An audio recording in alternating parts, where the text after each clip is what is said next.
Welcome back to Female Murderer TikTok. This one's about Nanny Doss. Buckle up. Nanny and her husband had 4 kids. 2 of them died back to back from poisonings. The husband was like, something ain't right, and then he took the kids and left. So Nanny gets remarried, kills him, buys a house and land with the insurance money, and is like, oh, I like this. She reunites with her daughter. Her daughter's like, hey, can you watch my baby for a little bit? And she's like, totally. And then the baby dies in like 3 days. And then it starts to get lethal. She marries her 3rd husband. He dies that year. Her mom breaks her hip and she's like, I'll take care of you. She's dead. Both of her sisters die in the same year in different towns, all while Nanny's visiting. She marries her 4th husband. He doesn't even make it a few months. Then she marries her 5th husband. He dies a month later. But finally, in that autopsy, they were like, there's a lot of rat poison in this guy. Did you do this? And then Nanny goes, yeah, I did that to all of them. So she gets life in prison, and before she dies, they interview her, and they're like, why did you do it? Was it for the money? And she goes, money? I was bored.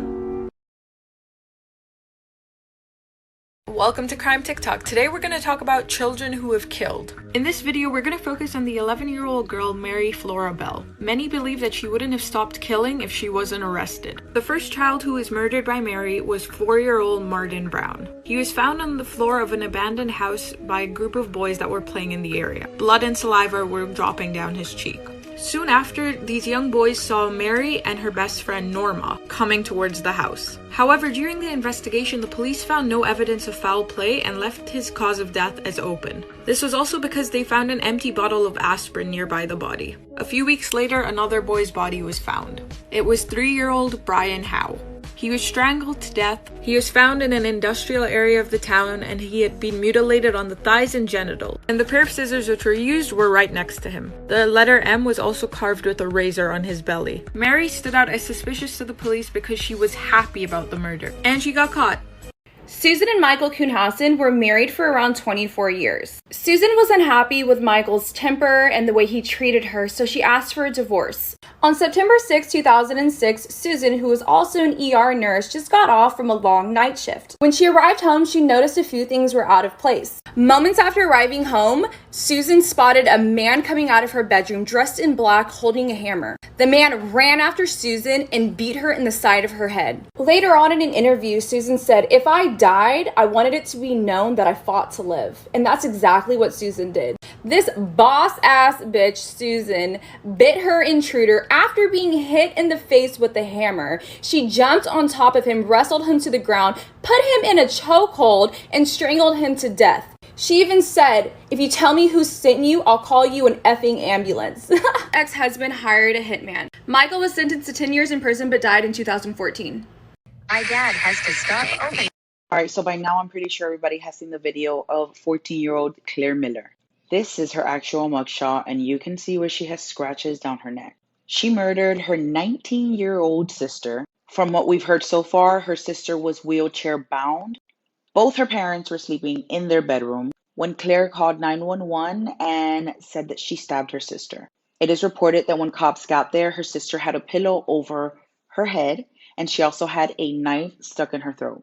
Now, she was arrested and is being charged as an adult. She is being held in Pennsylvania Lancaster prison. However, she is not being held in general population. She will more than likely be in a juvenile dorm. They do hold juveniles between 10 and 18 there, but they hold them in a special dorm where there is only juveniles. However, because her case is so big, she's probably on like suicide watch right now, where an officer could see her 24/7. You just can wonder, like, what was running through her mind? The unsolved murder of the Black Dahlia. On January 15, 1947, the remains of a 22-year-old aspiring actress, Elizabeth Short, was found in Los Angeles, California. Her body was nude, cut in half, and very pale. It was mistaken as a mannequin at first. Her mouth was also cut from ear to ear to create a chilling smile. Her body was drained of blood and was cut with surgical precision, with no damage to any of the internal organs. The media gave her the nickname the Black Dahlia. With lack of evidence and abundance of false reports, the case was never solved. The killer antagonized the police by sending them letters and personal belongings from Elizabeth. This included her social security card and even her birth certificate. The top suspect is a physician named George Hoddle, but after 73 years, the case is still cold. On October 25, 1994, a woman frantically knocked on the door of Shirley and Rick McLeod's South Carolina home. She claimed she had been carjacked at a red light and the assailant had made off with her vehicle. But even worse, her 2 sons were still inside. Join me today as we explore the strange case of Susan Smith. The night she had begged the McLeods for help, Susan Smith claimed she was carjacked at a red light and the assailant had driven away with her 2 sons, 3-year-old Michael and 14-month-old Alexander, still inside. Her description of the perpetrator was rather generic, however, and the police had trouble tracking down any leads. For a little over a week, Susan made pleas on national television begging for the safe return of her 2 boys, but this would draw the opposite attention that she had wanted. I'm going to play a clip of Susan on the news so you can get a more accurate picture of what I'm talking about. I want to say to my baby that your mama loves you so much, and your daddy and this whole family love you so much. Crime Fanatic Friday, how my sister tried to kill me and my younger siblings. Growing up, my sister Stacy was never mean. She adored me and my siblings, and she was even like a mom to us since ours was mostly absent from our lives. We lived with my dad and grandma, who did their best to make sure that we had a good relationship with our half-siblings. My sister went to go live with our mom because she wanted a relationship with her. After this, I hardly ever saw her until one weekend when my grandma decided to let me go spend the weekend at my mom's. That weekend, my sister was crying out for help when she was beaten by my mom's boyfriend. She ran to my grandma's house, who lives over an hour away, but decided to come back. When she got back home, she was sick and throwing up blood. She asked my mom to take her to the ER, but my mom just shrugged it off and told her that she was being dramatic. This is when my mom decided to go out drinking with her boyfriend and force my sister to babysit me and my younger siblings. I was 5 years old and my siblings were 1, 2, and 4. My sister reached her breaking point and lost it. She completely trashed the trailer home and broke everything into pieces before turning her attention to us. She tied us up, gagged us with clothes, and duct tape over our mouths. This is when we heard gunshots followed by the smell of smoke before passing out. Child Killers Part 9, Joshua Phillips.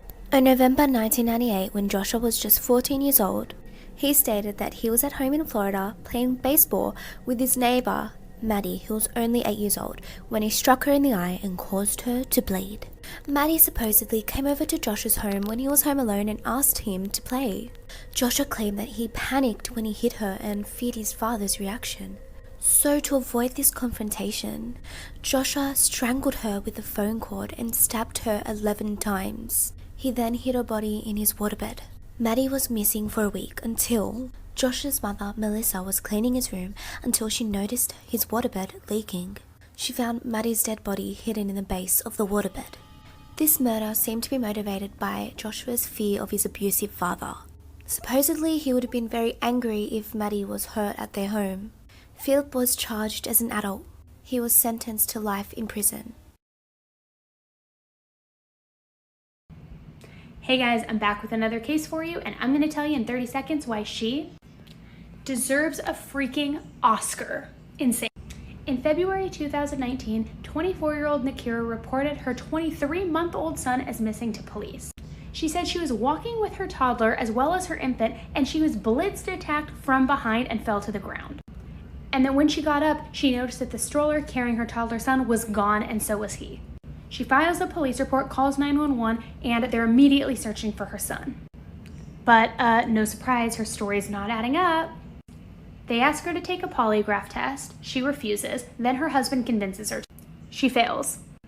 She then admits to hitting the child to where he had visible bruises on his face, but says he fell down the stairs, and that's where the accident really happened. She also says she left him on the street for somebody else to get him, but they found him dismembered and burned on her property. What? Storytime, The Dexter Killer. On October 10th, 2008, a man named Johnny Altinger tells his friends that he's going to go on a date with a girl named Jen, who he met on plentyoffish.com. In the days following his date with Jen, Johnny's friends start receiving really weird emails from him saying that he'd fallen madly in love with Jen and she was going to take him on a tropical vacation. Here's the email. Gonna have to pause to read it. So his friends immediately knew something was wrong because this was not how he usually wrote emails. So they go to his house to see if they can find what was up, and they find all his motorbikes just sitting out in the open, and they immediately know something's wrong because he wouldn't just leave his bikes like that. So they break into his house and they would find something that would shock them. Like for part 2 and follow us on Instagram. Here's the latest development in the disappearance of Naya Rivera. Naya's Glee co-star Heather took to Twitter to plead with officials to let her join the search. As of a few minutes ago, this is what she posted. I have spoken to Sheriff Eric Bouchot, and rest assured they're using every single one of their resources to locate our Naya. I have full confidence that they're doing everything they can and probably more. We will hold off on the citizen search and rescue until we get the go. Ahead that they'll allow volunteers. Understand it's 110 degrees here, and if you're not highly trained in search and rescue, this could end up a much more dangerous situation for everybody involved. Please be kind, compassionate, and caring for those who are looking for our Naya. With every missing person case, you still have to be hopeful until you're told otherwise. So I'm honestly hoping for the best, and I send her loved ones so much love and light. On April Fools in Kansas City in 1988, 22-year-old Christopher Bryson ran down the road wearing nothing but a dog collar begging for help. But this wasn't any April Fool's joke. What he told police after this bizarre incident led them to a serial killer. What he told police was 3 days earlier, Robert Bordello lured him to his home, promising money for sex. Once they entered his house, Robert knocked him unconscious with an iron bar, tied him to his bed, tortured him, raped him, drugged him, and put ammonia in his eyes. By April 1st, Christopher has gained Robert's trust, so Robert agreed to tie his hands in front of him instead of over his head. This allowed Christopher to escape through the second-story window. He had a broken foot and scars all over his body. When the police executed a search warrant on Robert's house, what they found was astonishing. A skull in the closet, a head buried in the backyard, bones everywhere, teeth in envelopes, and blood covering the whole house. Along with a diary detailing torture of his victim, along with 368 images of men dead and alive, including Christopher. So this is part 2 on the Kansas killer Robert Bordello. His killing spree started in 1984 when he abducted 19-year-old Jerry Howell, who he plied with alcohol and drugs. He was tortured for 28 hours before dying of asphyxiation and being put out for garbage. A year later, he tortured, raped, and suffocated Robert, who was living with him, before dissecting his body. 2 months later, a man named Mark met a similar fate when Robert Bordello conducted deadly experiments on him. His next victim was James, who he drugged by putting tranquilizers in his meal. He tortured him for 27 hours by administering over 7,000 volt shocks into his body and inserting hypodermic needles into his skin, before he, of course, too died. His next victim was Todd, who he invited over for lunch, but instead held him captive for 2 weeks as his sex slave. He attempted to blind him by electrocuting his eye and mute him by injecting drain cleaner into his larynx, and he died of his injury. Robert's last known victim was Larry. They were friends in 1987, but Robert tortured him for 6 weeks before suffocating him with a bag. He accepted a plea deal, confessed, and died in prison in 1992.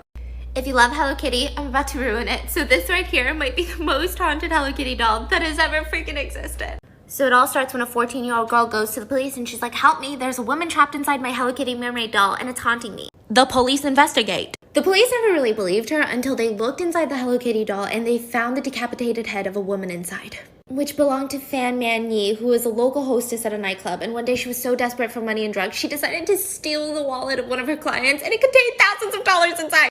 It was this dude's wallet. So he's a 34-year-old, and he and his henchmen decided that he was gonna just kidnap her and pimp her out to make his money back plus interest. But this bozo decides when they kidnap her that, wait a second, we could do something more fun. We could just torture her for the next month until she dies. And remember that 14-year-old girl in the beginning of the story? Yeah, that's his girlfriend. He's 34. So they torture her for a month until she dies. And when she finally dies, they decide to chop her up into pieces and cook her on the stove. And they sew her decapitated head into the Hello Kitty doll. And then he gave the doll to his 14-year-old girlfriend. Best friends who were so close that they committed murder together. Part 1. So these are the 2 best friends, Robin and Carol, who killed Robin's husband because he was having an affair. The way they tried to stage it is they placed his car and him at the end of a deserted road and tried to make it look like he had a flat tire and then was brutally attacked. But what was strange to investigators was that he did not have a flat tire. So why was it staged like that? They claimed to be innocent and had no idea what had happened to him, but phone records and a bunch of other evidence proved that they were behind the murder, and they are now serving life sentences but still maintain their innocence. This photo is not at all what it first appears to be, part 11. This looks like a selfie, and it was sent by Anna Faber to her boyfriend to show that she had been caught in the rain on September 29th, 2017 in the Netherlands. but it would be her last photo because on this day, a man named Michael P., who had already been jailed previously for raping 2 underage girls, would hit her with his scooter, abduct her, assault her, and kill her. He received 28 years.